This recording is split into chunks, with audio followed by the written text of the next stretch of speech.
जय हिंद। तो आज की इस वीडियो में हम बात करने वाले हैं कक्षा 12 के सिलेबस ओवरव्यू के बारे में। तो इसमें हम लोगों का जो पहला चैप्टर है वह है जीवों में जनन। तो हम लोग इसमें जीवों में जनन के बारे में पढ़ेंगे। जनन क्या होता है, जनन की आवश्यकता क्यों पड़ी, इन सब टॉपिक के बारे में हम लोग अध्ययन करेंगे। तथा इसके साथ साथ इसमें जो कायिक प्रवर्धन होता है, पुनरुद्भवन होता है, मुकुलन होता है, बीजाणु जनन होता है, इन सभी प्रोसेस को हम लोग इसमें पढ़ेंगे। फिर इसके बाद हमारा दूसरा चैप्टर आता है पुष्पी पादपों में लैंगिक प्रजनन। तो हम लोग इसमें पुष्पी पादपों में जो पुष्पी पादप होते हैं वे कौन से होते हैं, पादपों को 5 भागों में बांटा गया है, algae, bryophyta, pteridophyta, gymnosperm, angiosperm. तो जो पुष्पी पादप होते हैं वे क्या होते हैं, वे एंजियोस्पर्म होते हैं। तो हम लोग इसमें एंजियोस्पर्म वाले पादप के बारे में जानेंगे। तथा इसमें क्या पूछा है, लैंगिक प्रजनन, लैंगिक प्रजनन के बारे में जानेंगे। और इसमें जो होता है लघु बीजाणुधानी, गुरु बीजाणुधानी, लघु बीजाणुधानी के द्वारा जो मेल गैमेटोफाइट का निर्माण होता है, पॉलन ग्रेन जो होता है उसके बारे में, तथा गुरु बीजाणुधानी के द्वारा जिसका निर्माण होता है फीमेल गैमेटोफाइट, उसके बारे में जानेंगे। तथा इसके साथ साथ इसमें हम परागकण के बारे में भी जानेंगे। और इसमें कुछ छोटे टॉपिक है जैसे असंग जनन हो गया, बहुभ्रूणता हो गया,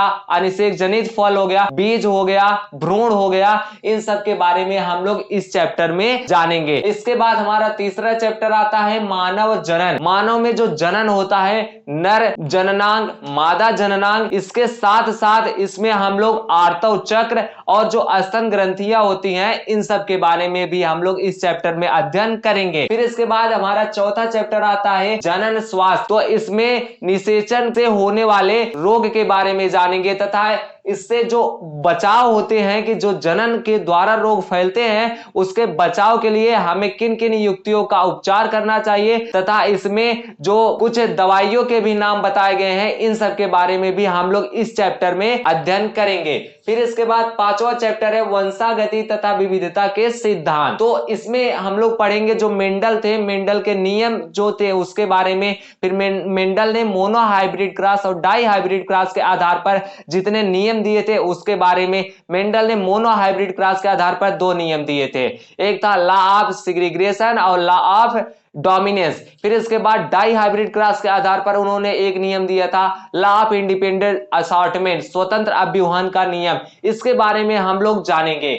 और इसके साथ साथ आनुवंशिक विकार जो होते हैं जेनेटिकली डिसऑर्डर, जो आनुवंशिक विकार होते हैं वे 2 प्रकार के होते हैं, एक होते हैं मेंडेलियन विकार, दूसरा होता है गुणसूत्री विकार। तो आनुवंशिक विकार में हम लोग इन दोनों विकारों के भी बारे में जानेंगे। और मेंडेलियन विकार 2 प्रकार का होता है, एक होता है क्रोमोसोम विकार, एक होता है क्रोमोसोम विकार और एक होता है गुणसूत्री विकार। तो इन सब के बारे में हम लोग जानेंगे इस चैप्टर में, वंशागति तथा विविधता के सिद्धांत में। यह बहुत ही ज्यादा इंपॉर्टेंट है, तो यह टॉपिक जो है इसी चैप्टर में आता है।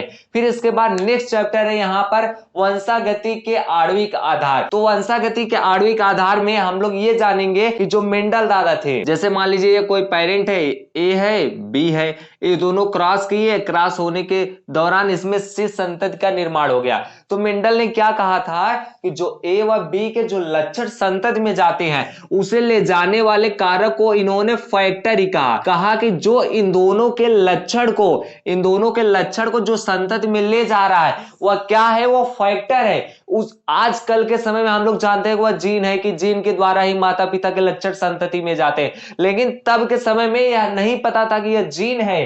तो मेंडल ने जो फैक्टर कहा था, तो इस अध्याय में हम लोग पढ़ेंगे कि जो फैक्टर है, जो मेंडल ने कारक कहा था, वह कारक कौन सा है, वह कारक है जीन, जो माता पिता के लक्षणों को संतति में ले जाता है। तो इसके बारे में भी हम लोग इस चैप्टर में पढ़ेंगे। तथा इसमें हम लोग डीएनए पढ़ेंगे, आरएनए पढ़ेंगे, तथा जो प्यूरिन होता है, पिरिमिडीन होता है और आरएनए के प्रकार होते हैं, इन सब के बारे में। तथा इसके साथ साथ हम लोग इसमें कोडान के भी बारे में पढ़ेंगे, ह्यूमन जीनोम प्रोजेक्ट, मानव जीनोम परियोजना, इन सब के बारे में हम लोग इस चैप्टर में अध्ययन करेंगे। फिर इसके बाद हमारा 7वां चैप्टर आता है विकास। तो विकास के बारे में जैसे हम लोग जानेंगे कि कैसे जीवन की उत्पत्ति हुई, बिग बैंग थ्योरी क्या है, हार्डी वेनबर्ग का सिद्धांत क्या है, इन सभी के साथ साथ मानव का निर्माण कहां हुआ, सबसे पहले मानव कैसे बना। तो सबसे पहले मानव कि दो प्रजातियां पाई गई बहुत ही पहले 3-4 मिलियन वर्ष पूर्व, रामापिथेकस और डाइपिथेकस। इन्हीं दोनों ये कैसे थे, ये बंदर के आकार के दिखाई देते थे। तो इन्हीं दोनों जीवों से क्या हुआ, मानव का निर्माण हुआ। यह बहुत ही अच्छा चैप्टर है, बहुत ही अच्छा चैप्टर है विकास। इन सब के बारे में हम लोग इसमें पढ़ेंगे। फिर इसके बाद आता है मानव स्वास्थ्य तथा रोग। मानव में होने वाले विभिन्न प्रकार के रोग जैसे एड्स हो गया तथा विभिन्न प्रकार के जो वायरस बैक्टीरिया के द्वारा जो डिसऑर्डर होते हैं, इन सब के बारे में हम लोग इस चैप्टर में अध्ययन करेंगे। तथा मानव स्वास्थ्य अच्छा कैसे हो, इसके विभिन्न चरण होंगे, इन सब के बारे में भी हम लोग इसमें अध्ययन करेंगे। फिर नेक्स्ट चैप्टर आता है खाद्य उत्पादन में वृद्धि की कार्य नीतियां। इसमें जैसे आजकल हम लोग देखते हैं कि धान की ढेर सारी प्रजातियां हैं, गेहूं की ढेर सारी प्रजातियां हैं। इन दोनों के साथ साथ जितनी भी आप लोग देखते हैं कि जो हाइब्रिड प्रजातियां आई हैं, जो कम समय में ढेर सारा उत्पादन दे रही हैं, कम जगह में ज्यादा उत्पाद बना दे रही हैं, यह सब किसके द्वारा संभव हुआ, जो संभव हुआ किसके द्वारा, इन सब के बारे में हम लोग इस चैप्टर में पढ़ेंगे।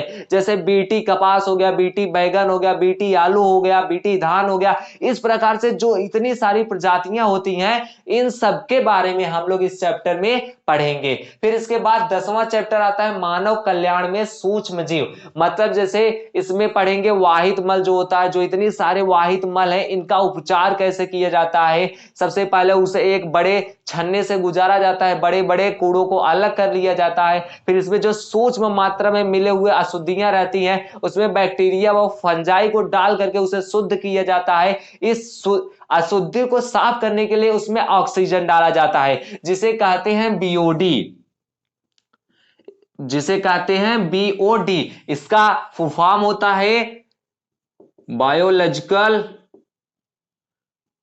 Oxygen demand, biological oxygen demand, यह होता है बीओडी। यह जो है कैसे बनता है, इसे कैसे उसके अंदर डालते हैं, इन सब के बारे में हम लोग इस चैप्टर में अध्ययन करेंगे। फिर इसके बाद आता है जैव प्रौद्योगिकी व प्रक्रम। इसके बारे में जैसे जो जैव प्रौद्योगिकी है, कैसे जीनोम को काटा जाता है, जीन किसी भी जीव के जीन को लेकर के कैसे अध्ययन करें कि उसमें विकार क्या है, तथा जैसे मान लीजिए कोई ये पेरेंट है और अगर इनके द्वारा कोई उत्पन्न संतति है और अगर ये लोग कह दे रहे हैं कि यह जो संतति सी संतति उत्पन्न हुआ है यह हमारा बेटा नहीं है, तो इसमें जो इसका पता लगाया जाता है, इन सब के बारे में हम लोग इस चैप्टर में अध्ययन करेंगे। फिर इसके बाद नेक्स्ट चैप्टर है जैव प्रौद्योगिकी एवं उसके उपयोग। इसमें भी हम लोग लगभग ये दोनों चैप्टर एक दूसरे से मिलते जुलते रहते हैं, तो इसमें भी हम लोग जीन के बारे में ही अध्ययन करेंगे, जीनी स्तर पर ही इसमें हम लोग अध्ययन करेंगे। फिर इसके बाद इसमें एक टॉपिक है क्लोनिंग स्थल, क्लोनिंग संवाहक। ये जो टॉपिक है बहुत ही इंपॉर्टेंट है, ये टॉपिक सब इन्हीं दोनों चैप्टरों में आते हैं। फिर इसके बाद नेक्स्ट है जीव और समष्टियां, कि जीव कितने प्रकार के होते हैं तथा ये कहां कहां फैले हुए हैं, वन में कौन सी प्रजातियां पाई जाती है, स्थल पे कौन सी प्रजातियां पाई जाती है, जल में कौन सी प्रजातियां पाई जाती है, तथा किस प्रकार के प्रजातियां कितने क्षेत्रों में रहना पसंद करते हैं, किस प्रकार के क्षेत्र में रहते हैं, इन सब टॉपिक के बारे में हम लोग इस चैप्टर में पढ़ेंगे। फिर इसके बाद हम लोग पढ़ेंगे पारितंत्र। पारितंत्र जैसे मान लीजिए एक श्रृंखला बना हुआ है कि उच्च उपभोक्ता, मध्यम वर्गीय उपभोक्ता, निम्न उपभोक्ता, जो उपभोक्ताओं की श्रेणी बनी है, इन सब के बारे में हम लोग अध्ययन करेंगे। यह बहुत ही ज्यादा इंपॉर्टेंट है। इकोसिस्टम क्या है, पारितंत्र। फिर इसके बाद नेक्स्ट चैप्टर है जीव विविधता एवं संचरण, कि जीवों में जो विभिन्नताएं पाई जाती हैं वे किसके आधार पर जीवों को वर्गीकरण करा गया है, इन सब के बारे में जानेंगे। तथा उनके संरक्षण, मतलब जो विलुप्त हो रही प्रजातियों को कैसे संरक्षित किया जाए, उन्हें उनके अनुकूल वातावरण में रखा जाए, इन सब के बारे में हम लोग इस चैप्टर में पढ़ेंगे। फिर इसके बाद हमारा अंतिम चैप्टर आता है पर्यावरण के मुद्दे, पर्यावरण को कैसे बचाया जाए, जो ओजोन परत की हानि हो रही है उसे कैसे बचाया जाए, ताकि जो सूर्य के प्रकाश से आने वाली यूवी रेज, अल्ट्रावायलेट रेज है, वे धरती पर ना पहुंचे। इन सब के बारे में हम लोग इन सब चैप्टर में पढ़ेंगे। तो ये हो गया आज का पूरा कक्षा 12 का सिलेबस ओवरव्यू। कक्षा 12 में हमारे पूरे बायोलॉजी के 16 चैप्टर आते हैं, तो इन सब के बारे में हम लोग बारी बारी से अध्ययन करेंगे। तो आज का वीडियो बस यहीं तक, मिलते हैं आपसे नेक्स्ट वीडियो में, तब तक के लिए जय हिंद जय भारत।